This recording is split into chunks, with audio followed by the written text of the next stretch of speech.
시청자 여러분 안녕하십니까, 오봉옥입니다. 5월이 엊그제 시작된 것 같은데 벌써 이렇게 거리에 나가보니까 초여름에 이렇게 분위기가 물씬 풍기더라고요. 저는 몇 해 전에 제주도에 여행을 간 적이 있습니다. 제주도의 푸른 바다를 보면서 그리고 제주도의 절경들을 보면서 너무도 행복한 시간을 보냈는데요. 그때 함께 갔던 애국인 지인들이 뷰티풀을 연이어서 이렇게 이야기를 하더라고요. 그렇게 제주도는 참 멋진 도시인데요. 오늘 초대 손님으로 모실 분이 바로 그 제주도 출신의 문화예술 경영인입니다.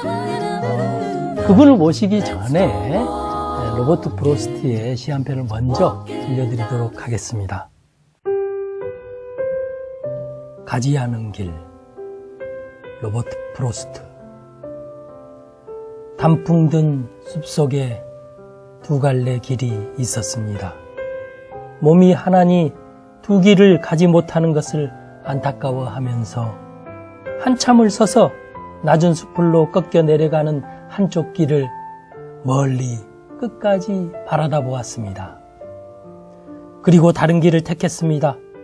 똑같이 아름다웠지만 풀이 무성하고 내 발길을 부르는 듯한 조금 더 걸어가야 될 길을 선택한 거지요. 그 길도 걷다 보면 지나간 자치가 두 길을 거의 같도록 하겠지만요. 그날 아침 두 길은 똑같이 놓여 있었고 낙엽 위로는 아무런 발자국도 없었습니다. 길이란 이어져 있어 계속 가야만 한다는 걸 알기에 다시 돌아올 수 없을 거라 여기면서요. 오랜 세월이 지난 후 어디에선가 나는 한숨 지으며 이야기할 것입니다. 숲속에 두 갈래 길이 있었다고. 나는 사람들이 적게 간 길을 선택했다고. 그리고 그것이 내 모든 것을 바꾸어 놓았다고. 사람들이 잘 가지 않는 길을 선택한 화자. 그리고 또 자기가 가지 못했던 길을 또 아쉬워하는 이 화자의 마음이 너무 이렇게 절절하게 느껴져서 참으로 인상적인데요.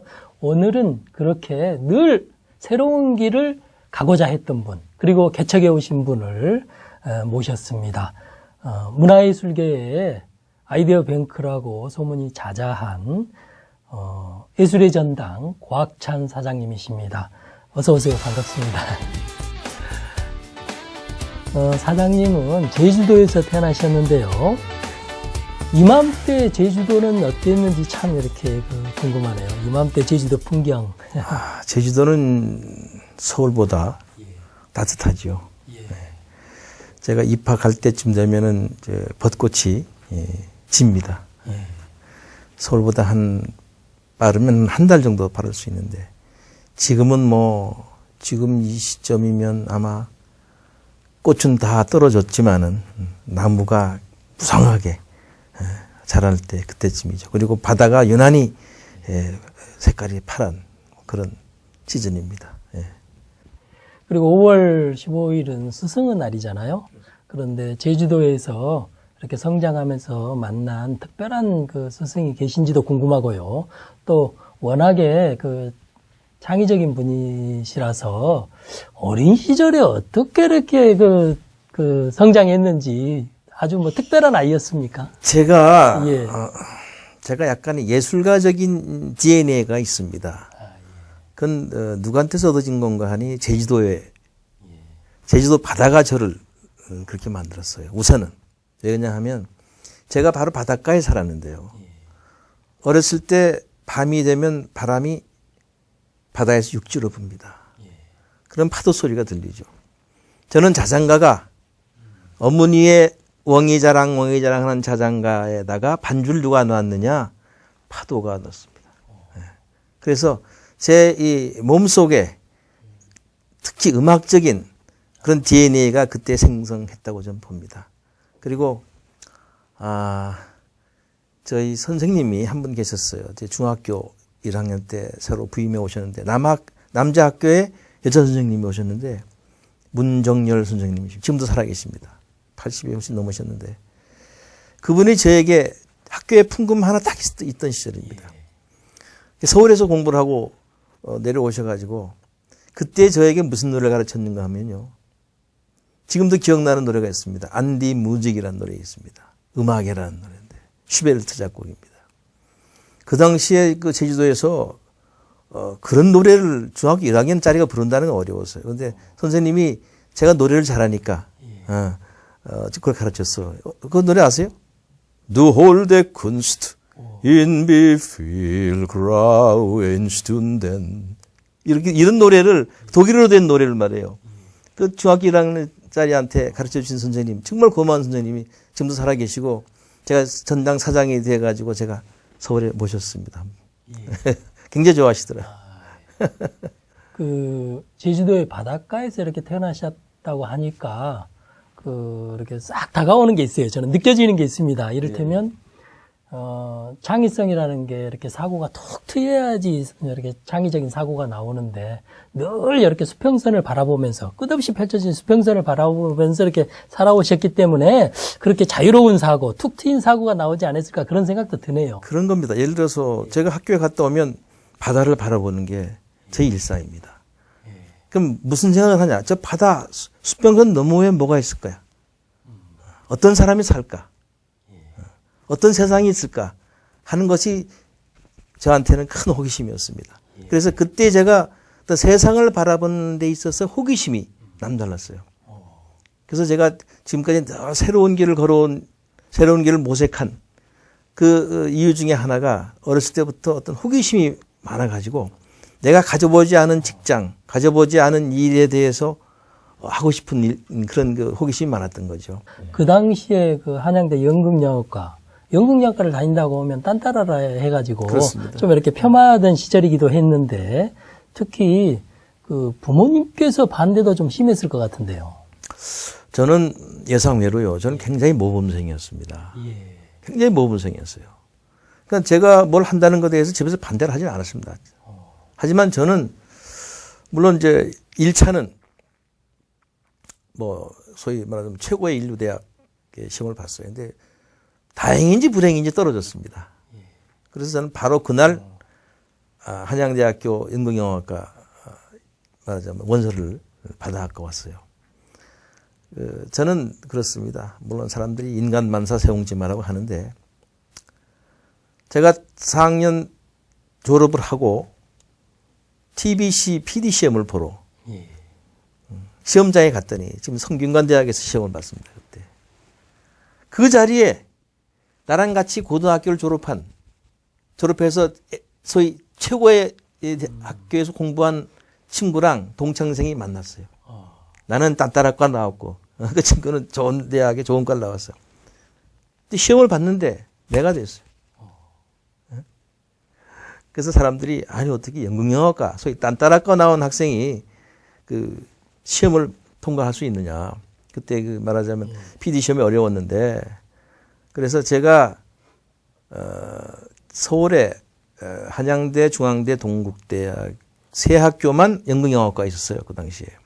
3개 대학 통틀어서 공채 시험을 보고 들어간 1호입니다. PD 1호. 거기다가 제주도 출신 중에는 PD가 없었어요. 그래서 제가 1호입니다. 제주도 출신으로서 서울에 오셔서 그 PD 1호가 되셨다는데 그럼에도 불구하고 연극영화과 하면 우리가 이제 배우를 먼저 떠올리잖아요. 네. 근데 동기 중에 그런 조경환이라든가 예. 또는 노주현. 노주현 뭐 이런 사람들도 있었는데 그 배우를 선택하지 않고 이렇게 PD를 선택한 이유는 무엇입니까? 저는 그래도 고등학교 때 말이죠. 다 배우가 되고 싶어들 합니다. 근데 저는 영화 감독이 되고 싶었어요. 그러니까 영화는 감독의 예술입니다. 그래서 물론 뭐 배우도 좋은데 제가 학교 다닐 때 배우를 좀 했어요. 이제 실습 작품 찍고 이럴 때 또 무대에서도 해보기도 했지만은 결국 저는 이제 감독의 길을 택하자 해서 그 노주현이나 조경환 친구들은 뭐 졸업하기 전에 이미 이제 방송국 탤런트 시험 보고 들어갔고 저는 졸업을 한 다음에 시험 보고 방송국에 들어갔습니다. 예.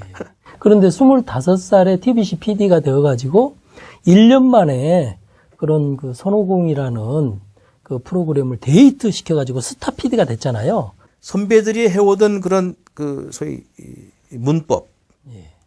문법을 좀 깨뜨리고 싶었습니다. 다른 과를 졸업한 학생들은 잘 못해요, 그런 거를. 전공이 없으니까. 예. 저는 드라마를 학교에서 다닐 때 배웠잖아요. 예. 그러면 내가 연극영화과 나온 학생이 다른 학생들과 좀 달라야 되지 않겠어요? 보다 더 전문화될 거 아닙니까? 그래서 드라마의 그 당시의 드라마의 형태를 부신 겁니다. 부시니까 어떻게 돼요? 히트가 된 겁니다. 예를 들어서 이런 거예요. 드라마에서 해설자는 제3자입니다. 캐릭터를 가질 수가 없어요. 제3자의 입장에서 사건의 진행이라든지 어떤 주인공의 심정 같은 거를 해설을 합니다. 근데 저는 해설자도 캐릭터를 줬어요. 어떤 식이냐. 손오공이 옥황상제한테 올라가가지고 옥황상제한테 막 대듭니다. 응? 그러면 해설자가 옆에 있다가 손오공 이제 그만해라. 저 양반도 얼마나 힘들겠냐. 어? 그러면 손오공이 옥황상제한테 말이에요. 당신 너무 장기 집권한다고 막 대드는 거야. 내려오면 내가 하겠다고. 그러면 손오공하고 이 해설자하고 싸웠어요. 그런 게 어떤 그 드라마의 틀을 깨버리는 거죠. 그 다음에 또 하나 히트한 요인이 뭐냐면 지금 그때까지만 해도 이 방송국의 사운드 이펙트는 자연음을 썼습니다. 비가 오면 비 오는 소리, 바람 부는 바람 부는 소리, 애가 울면 애 우는 소리. 직접 녹음을 해다가 드라마에 틀었어요, 그거를. 근데 제가 이 손오공이라는 드라마를 뭘로 만들었냐면 그 당시 SF 드라마라고 만들었습니다. 예. 그래서 사이언스 픽션이죠. 예. 그러니까 서유기라는 소설이 나올 그 오래전에 이미 그거는 하늘을 날아다니는 우주 공상과학 드라마예요. 그래서 느낌을 SF 드라마식으로 만들었어요. 그렇게 되려면 뭐가 바뀌어야 되느냐? 사운드가 바뀌어야 돼요. 특히 라디오 드라마는 소위 우리가 라디오는 블라인드 미디어라 그래가지고 눈먼 매체입니다. 안 보이잖아요. 그런 청취자들이 상상력을 발휘할 수 있어야 되는데 그 상상력은 어디서 나오는가 하니 사운드 에펙트에서 나옵니다. 예를 들어서 손오공이 말이에요. 주문을 냅니다. 무랑바리 바라나 바롬 보따라까 따라마까 뿌라냐 여의봉 커져라 하면 말이에요. 여의봉이 커져야 될 거 아니에요. 그럼 TV에는 커지는 걸 보여주면 되지만 라디오에는 어떻게 가겠어요? 소리로 그렇죠. 나타내야 될 거 아니에요. 그래서 제가 원고를 직접 썼습니다. 여의봉 커지는 소리 해서 효과맨한테 주면 효과하는 사람이 말이에요. 난리가 났어. 여의봉 커지는 소리가 어디 있냐는 거예요. 당연히 없잖아요. 네? 제가 소리를 만들었습니다. 그때 최초로 전자올겐이 들어왔어요. 대한민국에. 네. 거기를 이렇게 긁으면요. 이게 할 수 있어요. 뭔가 여배이 커지는 느낌을 주는 소리를 찾아내는 거죠. 그 소리를 새로 만들어서 방송한 거예요. 그러니까 어린아이들이 라디오를 듣다가 소리가 이상한 소리가 나지 않습니까? 지금까지 안 듣던 소리가 나는 거야. 그래가지고 데이트를 한 겁니다. 그게요. 제가 결혼을 우리 방송국의 아나운서하고 결혼했는데 그 여름에 같이 놀러 갔어요. 결혼하기 전에. 저 선유도라고 전라북도 쪽에서 배 타고 한참 갔는데 그 당시에는 거기 뭐 여관도 하나도 없고 그냥 민박을 하려고 들어가서 이렇게 첫날 저녁 때쯤 됐는데 그 집에 애들이 말이야 저 바닷가에서 놀고 있는 거예요. 그러니까 그 집 엄마가 얘들아 밥 먹어라 소리 지르는데 안 들어와. 근데 얘들아 손오공 한다 그러니까 애들이 새끈밖에 집으로 마을 어찌 못 오는 거예요. 그러니까 우리 집사람들 아나운서가 반할 수밖에 없잖아요. 야 대단한 사람이다.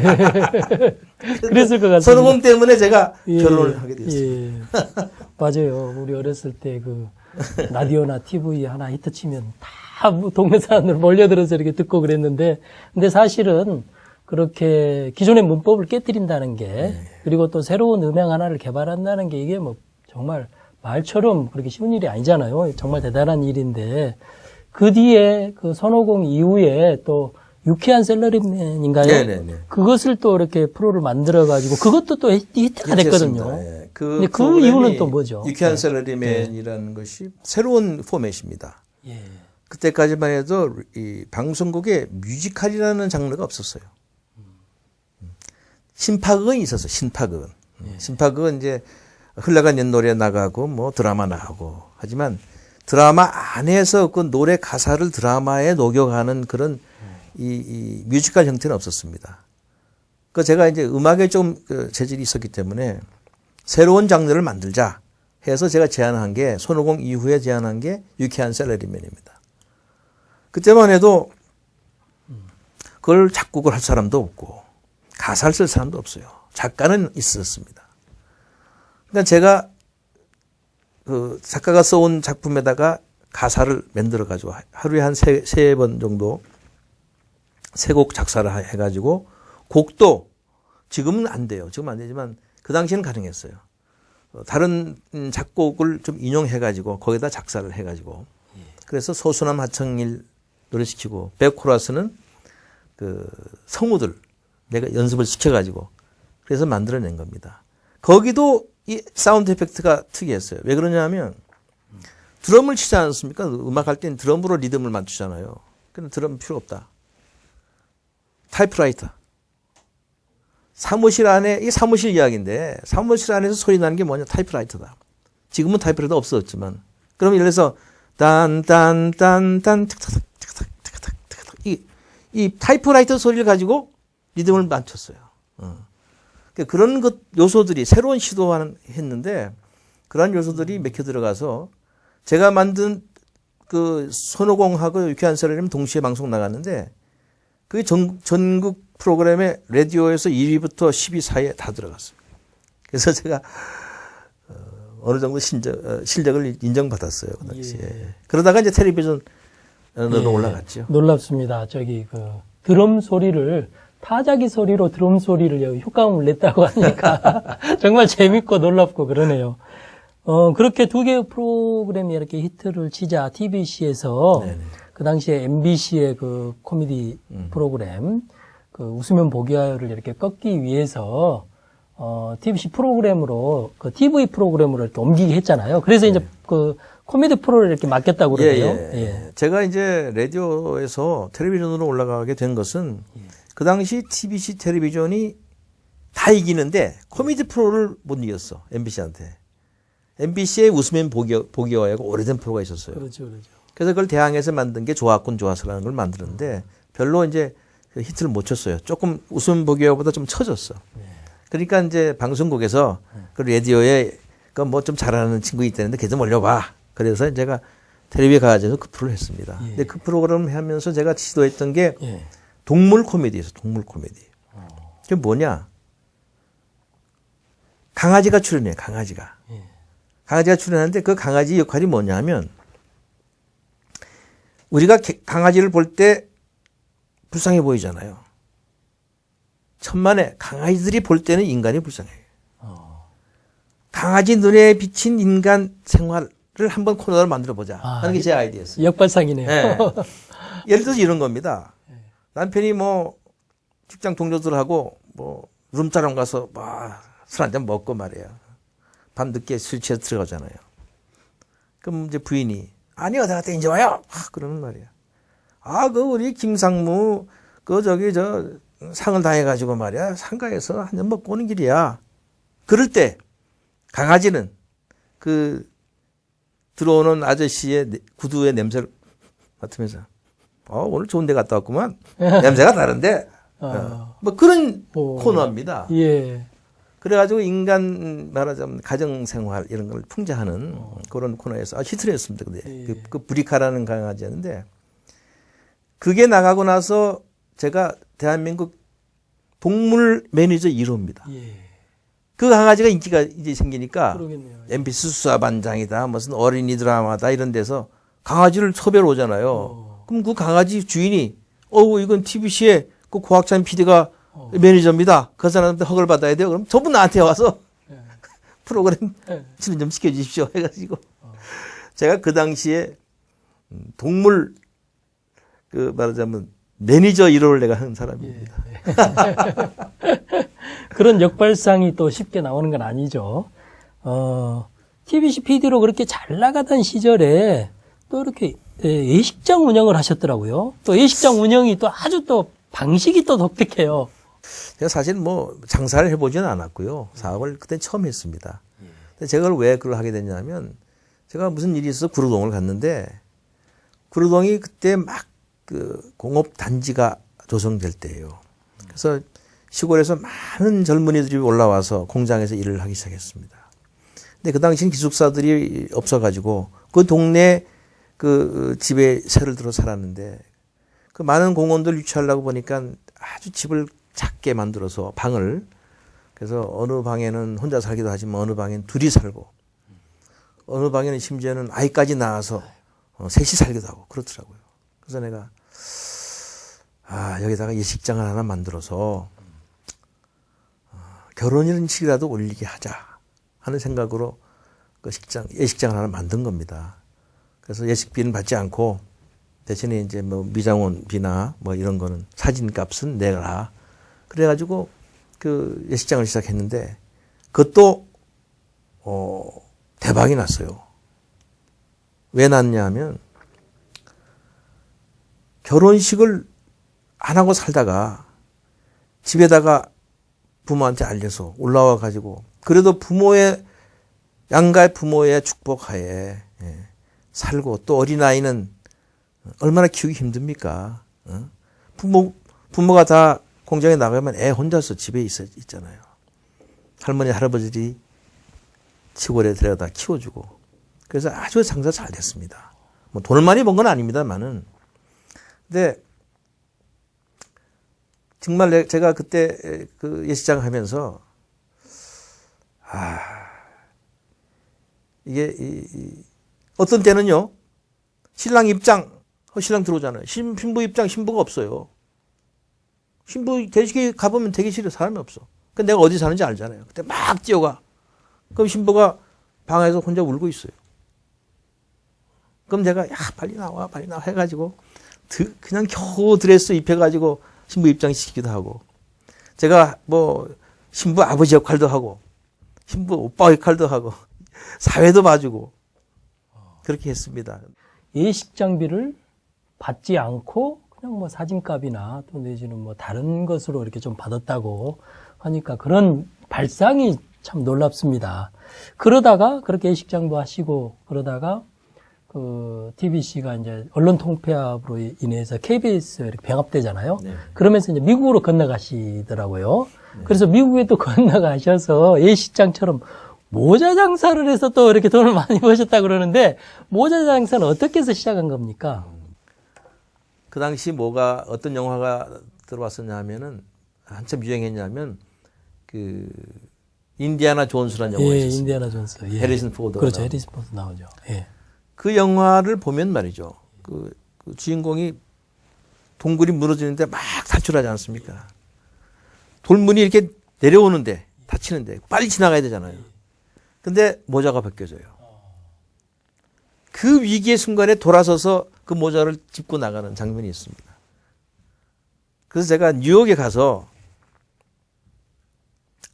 스태튼 햇이라는 미국에서 제일 큰 모자 회사가 있는데 스태튼 햇에 가가지고 그 얘기를 했습니다.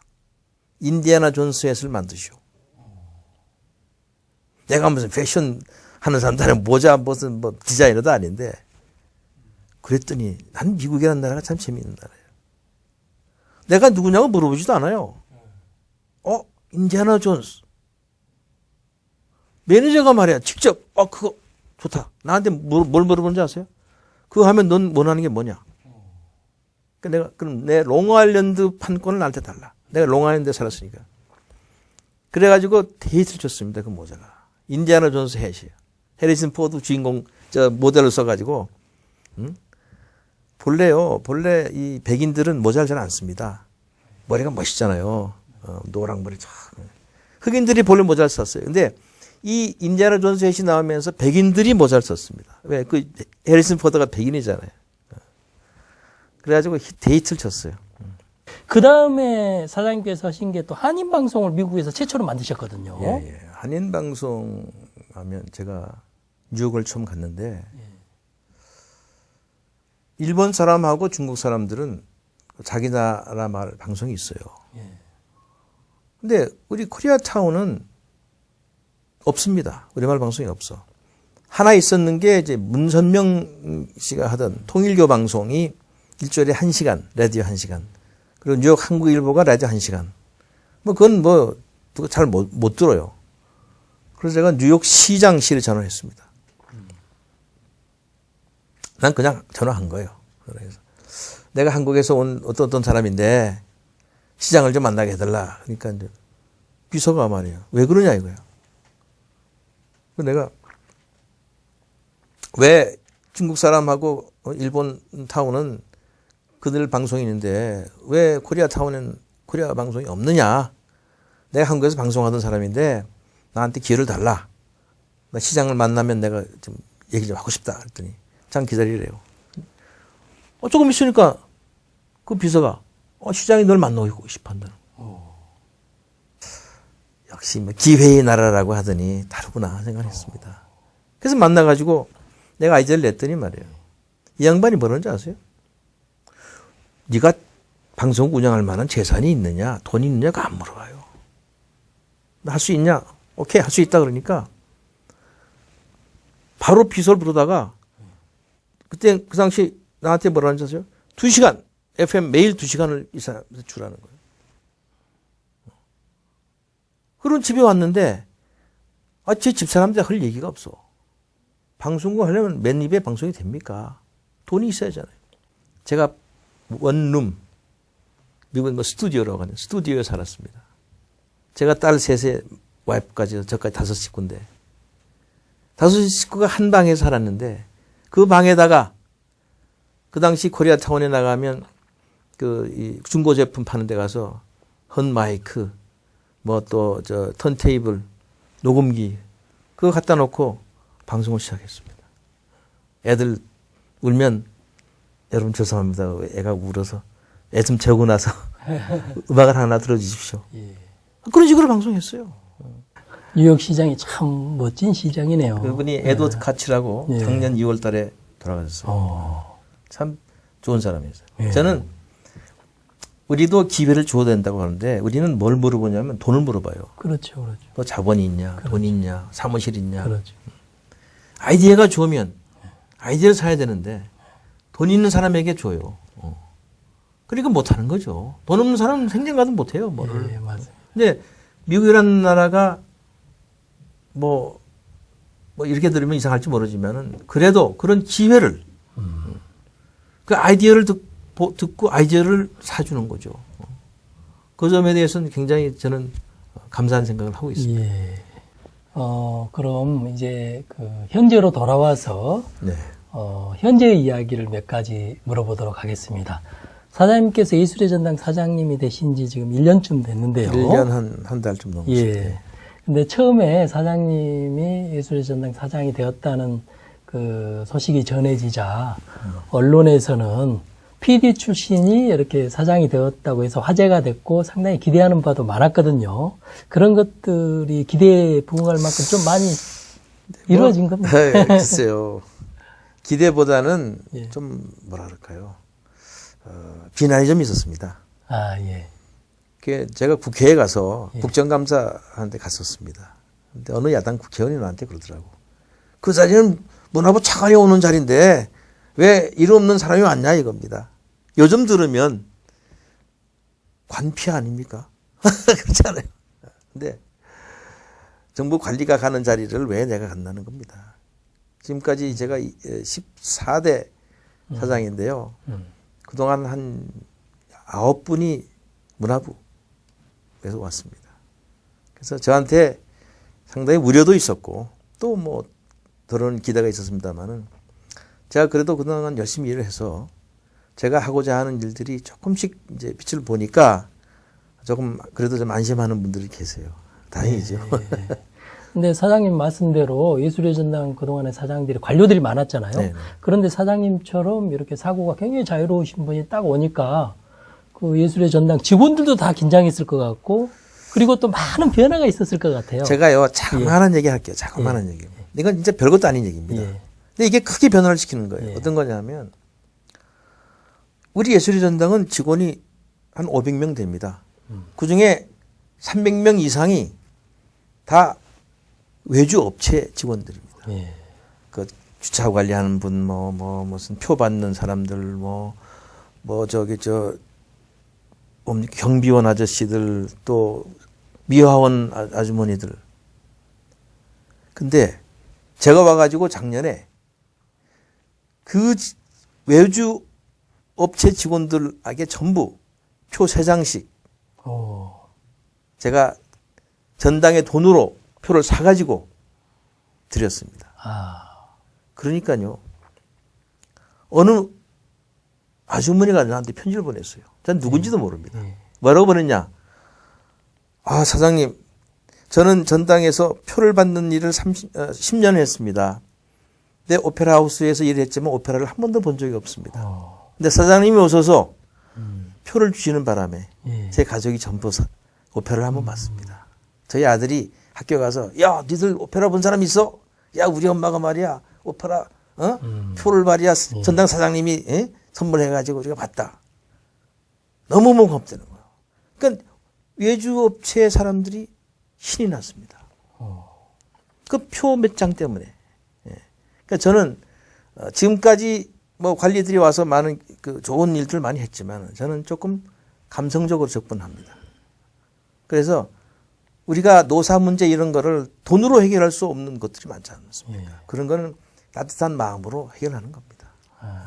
그런 게 자그마한 변화들이 이제 일어나는 거죠. 예. 감성 경영. 그런 말이 떠오릅니다. 취임 1년을 돌아볼 때 네네. 가장 잘했다는 것 한 가지하고 이건 좀 아쉬웠다 이런 한 가지만 좀 대주시죠. 가장 잘한 것은 제가 그 회의하는 스타일을 바꿨습니다. 이 예술 전당도요, 공무원들하고 비슷하게 회의를 해요. 처음 오니까. 청와대 수석 회의하는 거 뉴스에 보시면 아시잖아요. 그렇죠. 어떻게 합니까? 안경으로- 한번 쳐다보지도 않아요. 그렇죠. 그렇죠. 그 앞에 TV 노트북. 모니터만 보고 있습니다. 예. 자기 할 일 쫙 얘기하고 지시사항 있으면 적고 끝입니다. 그건 회의가 아니잖아요. 회의라는 거는 의견을 모으는 거 아닙니까? 회의라는 말이. 그렇지 않습니까? 그러면 서로 마주 보고, 아, 당신 그렇게 하면 어떡해? 난 지금 이렇게 생각하는데, 이렇게 해서 의견이 도출이 돼서 합의점을 만들어 나가야 되는 게 회의인데, 예술전당 회의도 그런 식으로 하더라고. 예. 그러니까 오랫동안 그렇게 사용 건데, 예. 그걸 제가 다 부셨습니다. 어. 프리 토킹으로 바꿨어요. 어. 그리고 주제를 하나 다음 주에는 뭐 가지고 회의하자. 그거 가지고 전체가 다 해야 합니다. 각 부서가 어느 한 주제를 가지고 같은 의견을 자기 나름대로 자기 관점에서 얘기를 해줘야지 이게 제대로 된 합의점이 나올 거 아닙니까? 각자 할 얘기만 하고 끝나는 거예요, 회의라는 게. 그래서 저는 그런 그 회의 분위기라든지 회사의 모든 경영 상태를 조금 더 자유스럽게 보다 더 융통성 있게 바꾼 게 제일 잘한 겁니다. 예. 근데 잘못한 것은 제가 그 영상화 사업을 하다가 지금 이제 오페라 같은 거를 좀 상당히 어려움이 처해 있습니다. 왜냐하면 우리나라 오페라는 우리 창작 오페라가 거의 없고요. 다 외국에서 뭐 누구 오페라 다 가져오지 않습니까? 그러다 보니까 이게 이 로열티 문제가 생겼어요. 제가 그 미처 생각 못한 건데요. 그러니까 다 무대 감독, 무대 장치는 미국 사람 누가 갖고 있고, 로열티를. 의상은 의상 담당자가 있고, 연출은 누가 하고 있고, 그 모든 분야가 우리 오페라단이 하는 거는 출연자 몇 사람 빼놓으면 다 외국 거가 그대로 들어오는 겁니다. 그러니까 이걸 영상화 하려니까 그 사람한테 로열티를 지불해야 돼요. 그런데 제가 끝까지 팔로우를 못 해가지고 지금 다른 분야는 다 잘하고 있는데 그 오페라 부문만 좀 어려움을 겪고 있습니다. 그건 이제 앞으로 해결해야 되는 문제죠. 네. 그 오페라를 영상화 시킨다는 것은 오페라를 좀 대중화 시켜보겠다는 그런 뜻이죠. 그렇습니까? 제가 영상화하는 이유는 이런 겁니다. 예. 간단하게 얘기할게요. 국립오페라단이 예. 국립 예산을 가지고 예. 정부 예산 가지고 10억을 들여서 한 편 만들어서 3일 공연합니다. 그러면 관객 수가 몇 명? 5천 명입니다. 그런 뜻 뜯어버립니다. 그러면 이거를 영상으로 다 찍어서 공연장보다 더 디테일을 다 넣어서 영화적으로 예. 찍어서 저 지방에 있는 문화회관이나 극장에서 상영을 하면 오페라 한 번도 못 본 사람들한테 영상으로 감동을 전할 수 있잖아요. 예. 5천 명이 보는 게 아니고 5만 명, 50만 명이 보게 할 수 있다는 거죠. 예. 같은 10억을 들여서 1억만 더 들이면 되는 거예요. 예. 그래서 제가 영상화 예. 사업을 시작하는 겁니다. 그건 예. 우리나라가 처음 하는 거예요. 제가 와서 우리나라에 처음 시도하는 건데 이미 미국은 2006년도 시작했고 그 구라파도 지금 하고 있습니다. 예. 미국이 처음에 그걸 반대했어요. 그 오페라 하는 사람들이. 예? 오페라를 영화식으로 찍어가지고 지방에 영화관에서 싸게 해버리면 누가 극장에 와서 비싼 돈 내고 오페라를 보느냐. 근데 그 CEO가 그랬습니다. 한번 보자. 공연장에 사람이 줄면 안 하겠다. 근데 공연장 사람이 늘었습니다. 왜? 지방에서 오페라를 처음 극장에서 영상으로 본 사람들이 야, 오페라가 이런 거구나. 내년 내 생일날 뉴욕 가서 직접 보자. 문화의 저변이 확대돼. 문화의 저변이 확대돼야 우리가 하고자 하는 문화 융성이 가능한 겁니다. 몇몇 엘리트들에 의해서 문화가 만들어지고 몇몇 엘리트들에 의해서 문화가 소비돼 가지고는 문화 융성이 안 됩니다. 전 생각이 그렇습니다. 예. 오페라 또 내지는 발레 같은 것을 이제 예술의 전당 하면 오페라, 발레 공연 이런 것을 떠올리고 또 그것은 어찌 보면 그 대중과는 사뭇 이렇게 거리가 먼 것처럼 느껴지기도 하는데 그것을 영상화 시켜서 많은 사람들이 보게 하겠다. 참 좋은 생각 같습니다. 이 정도로 예술의 전당에 대한 이야기를 마치고요. 이제 책치에 공식 질문을 하도록 하겠습니다. 사장님께서 가장 좋아하는 작가는 누구고 또 감명 깊게 읽은 책은 어떤 건지 궁금하네요. 저는 아까 처음에 말씀드렸습니다만은 저는 길 위에서 묻는 인생을 살아왔는데 제가 그동안에 읽은 책 중에서요. 저는 이제 연극 영화가 전공이니까 제가 대학교 1학년 때 유진 오니를 봤습니다. 그걸 읽고 제가 거기에 그 The Long Voyage Home이라 가지고 긴 귀향 항로라는 희곡이 있는데요. 제가 제주도 사람이라서 그런지 그 뱃사람들의 이야기입니다. 그래서 제가 그걸 가지고 제주 극장을 빌려서요. 연극을 했습니다. 그것도 연극영화과 학생들이 아니고 제주도에서 서울로 유학 온 학생들을 내가 연습시켜 가지고 제가 사회에 나와서 맨 처음 한 연극이 유진 온일의 긴 귀향 항로입니다. 제가 거기 이제 올순 역을 직접 제가 맡았고 연출까지 했습니다. 물론 그 당시에는 극장이 없었어요. 제주도에는 영화관이 하나 있었습니다. 제주극장. 그 영화관에서 우리가 뚝딱뚝딱 거려가지고 하나 만들었는데 제가 유진 온일을 좋아합니다. 예. 유진 온일 하면 미국의 극작가로서 노벨문학상도 받았고 또 그렇습니다. 퓰리처상을 4번이나 이렇게 받았던 아주 유명한 그 사람인데도 불구하고 젊은 시절에는 또 유랑극단의 배우였던 아버지를 따라다니면서 많이 방황도 하고 자살도 했던 것으로 저는 알고 있는데요. 유진 온일에 대해서 유진 온일은 대부분의 그 작가들이 그렇습니다만은 굉장히 불우한 젊은 시절, 어린 시절을 보냈습니다. 우리가 좋아하는 무슨 찰리 차플린이라든지 이런 테니스 윌리엄스라든지 굉장히 어려운 어린 시절을 보냈죠. 유진 온일도 예외가 아닙니다. 이 젊은 시절 술을 너무 좋아해가지고 술 먹어가지고 학교에서 쫓겨난 적도 있고요. 그 아버지가 그 네덜란드 출신의 이민자인데 그 이민자들의 생활은 그렇습니다. 이민자들이라는 것은 사회의 가장 밑바닥에 생활을 하게 돼 있어요.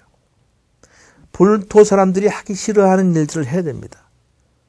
그리고 고향을 떠났기 때문에 어떻습니까? 향수에 젖습니다. 병에 걸립니다. 그래서 대개 알코올에 빠지거나 마약을 하게 돼 있죠. 유진 온일도 그러한 같은 환경에서 자라서 저는 그렇습니다. 아주 어려운 환경 속에서 자란 사람들이 그게 작가한테는 그게 영양분입니다. 유진 원일이 쓴 작품 중에 느릅나무 밑에 욕망이라는 Desire Under the Elms라는 게 있는데 그게 말이죠. 느릅나무가 그 마을의 어느 집에 지붕 위에 이렇게 진짜 이 욕망처럼 막 짓눌려 있는 그런 이야기인데요. 그 욕망에 대해서 유진원이 굉장히 천착을 했습니다. 욕망 때문에 인간이 짓눌려 살아가는 그런 모습들. 돈과 여자와 이런 문제 있지 않습니까? 그래서 저는 유진원일이 저한테 가장 영향을 많이 끼친 그런 작가였습니다. 예.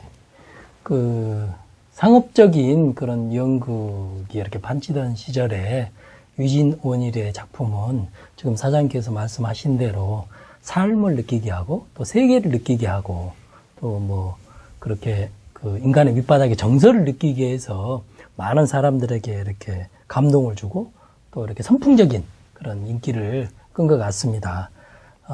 이제 아주 가벼운 질문 한두 가지만 좀 덧붙여 보겠습니다. 오늘날의 사장님을 만드는데 가장 크게 영향을 준 사람은 책 속에서도 좋고요. 또 내지는 이렇게 살아오면서 만났던 사람들도 좋습니다. 어떤 사람이 있습니까? 저한테 영향을 준 사람이 많습니다. 예. 예. 그걸 제가 저희 백락일고라는 말을 많이 쓰는데요. 예. 백락일고라는 말은 뭐 잘 아시겠지만은 춘추 전국시대의 사람입니다. 그 천리만을 보는 눈을 가진 사람. 천리안이 있는. 예. 예. 그러니까 그 사람은 그러니까 사람이 그렇지 않습니까? 아무리 능력이 있어도 말이 아무리 천리만큼 그 능력이 있는 말이라 할지라도 그 말을 알아봐 주는 사람을 만나야 돼요. 예. 그 백락을 만나야 됩니다. 백락을. 사람이 백락을 만난다는 것이 큰 행운입니다. 저는 일생 동안 백락을 한 2분 정도 만났습니다. 제가 아까 방송국에 얘기했잖아요. 예. 제가 저처럼 아무런 무슨 연고도 없는 지연 학연도 없는 영딴따라과를 나온 PD를 나한테 손오공을 하도록 기회를 준 분이 계세요. 그분은 뭐 나중에 불교 방송사님도 하시고 하신 분인데 그 외로운 그 시대에 저한테 기회를 준 사람입니다. 제가 그분한테 항상 고마움을 느끼고 있습니다. 제가 대학교 때 그나마 저를 알아봐주고 저랑 같이 그분 돌아가신 게 한 2년 좀 됐습니다만 진짜 제가 동생처럼 같이 술도 마시고 당구도 치고 그 사람이 갖고 있는 걸 몽땅 저한테 줬어요. 그 양동근 교수님입니다. 돌아가셨지만 그 두 분이 저한테는 가장 큰 영향을 미쳤고요. 예술의 전당 사장님으로서의 고학찬이 아니라 네. 그 자연인 고학찬으로서 마지막 그 이루고 싶은 꿈이 있다면 무엇입니까? 저는요 사실 이 우리나라가 지금 통일의 문제가 크지 않습니까? 예. 남북이 통일이 돼야 됩니다. 지금 이 세월호 이 사건 때문에 통일 논의가 좀 줄어들었습니다만은 저는 우리나라 통일에 조금 보탬이 되고 싶어요. 왜 그러냐 하면 지금 통일 논의가 전부 국방이니 경제 쪽으로 다 흐르는데 통일을 하려면요. 뭐가 전제돼야 되는 거니 동질성 회복이 전제돼야 됩니다. 예. 남과 북이 동질이라는 느낌을 가져야 돼요. 그래야 통일이 되는 겁니다. 예. 드레스덴에서 대통령께서 하신 말씀 중에도 동질성 회복이 있습니다. 예. 그럼 동질성 회복을 누가 할 겁니까? 무엇으로 할 겁니까? 돈으로 됩니까? 돈으로는 절대 안 됩니다. 당신과 내가 같다 하는 걸 뭘로 해야 되느냐? 노래로, 그림으로, 연극으로 해야 됩니다. 그래서 가슴을 열어야 돼요. 그 다음에 돈 얘기도 하고 예. 해야 되는 거 아닙니까? 예. 그 소프라노 이기도 선생님 말이죠. 북한에 가가지고 그리운 금강산을 불렀어요. 네? 근데 직접 얘기 들었습니다. 평양 시민들 앞에서 노래가 딱 끝나니까 그 북한 당국이 말이에요. 절대 동무들 일어나서 고함을 지른다든지 함성을 지른다든지 박수 치지 마시오. 그냥 앉아서 박수만 치시오 했는데도 다 일어났어요. 60년 닫혀있는 가슴이 노래 한 곡으로 열릴 수 있는 겁니다. 그게 돈 준다고 열립니까? 아닙니다. 돈은 주다가 안 주면 끝이에요. 우리가 통일의 기반은 문화적인 접근으로 해야 됩니다. 거기에 제가 뭐 요만한 조금이라도 뭐가 된다면 저는 지금 꿈이 남북 소년 소녀 합창단을 만드는 게 꿈입니다. 어린아이들이 무슨 이념이 뭐가 있어요. 그렇잖아요. 어른들은 너무 떨어져 있어가지고 동질성이 다 와해되어 버렸지만 어린아이들은 말이죠. 지금 만나도 친해질 수 있습니다. 그래서 소년 소녀 합창단이 예술전당에서 만약에 연습시켜가지고 우리나라 전역 또는 전 세계에 돌아다니면 대한민국 통일이 참 빨리 올 수 있다고 저는 생각합니다. 예. 그 꿈이 꼭 이루어졌으면 하는 바람입니다. 이제 마지막 순서로 유진 원일의 희곡 그 작품 중에서 좀 이렇게 기억에 남을 만한 대목들을 저와 고학찬 사장님께서 직접 낭독해 드리도록 하겠습니다. 제가 먼저 그 낭독해 드릴 대목은요.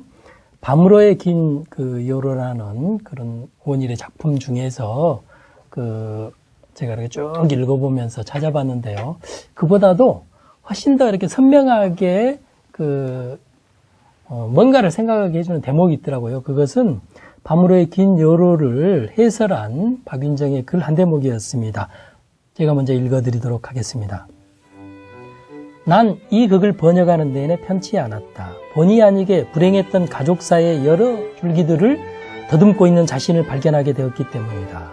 그러나 모든 죽음과 무너짐은 새로운 꿈의 출발점이고 시면의 무의식을 들여다보지 않는 것은 힘들게 써놓은 편지를 붙이지 않는 것과 같다고 하지 않던가.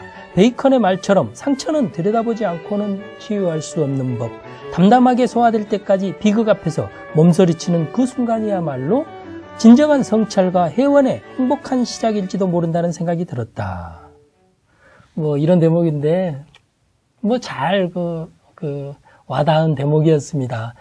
밤으로의 긴 요로라는 이 작품이 상처를 끊임없이 이렇게 들여다보고 있거든요. 그래서 상처를 이렇게 끊임없이 들여다보니까 한편으로는 굉장히 이렇게 힘들죠. 불편하죠. 그럼에도 불구하고 이런 상처를 드러내는 것이야말로 상처의 시작이다. 치유의 시작이다. 뭐 이런 말이었습니다. 그 점이 상당히 저에게 잘 다가왔고요.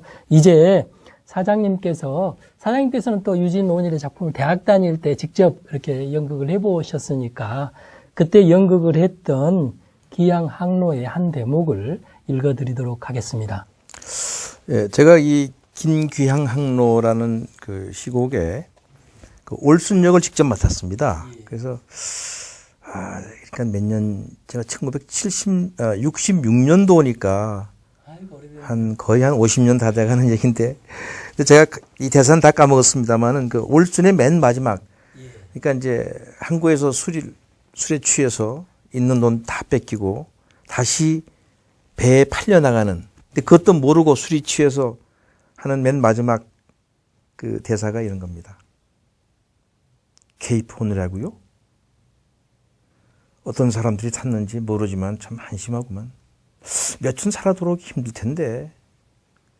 어지러워. 꼭 취한 것 같이 머릿속이 띵한데. 그래다 잘 있어요. 몸이 안 좋아서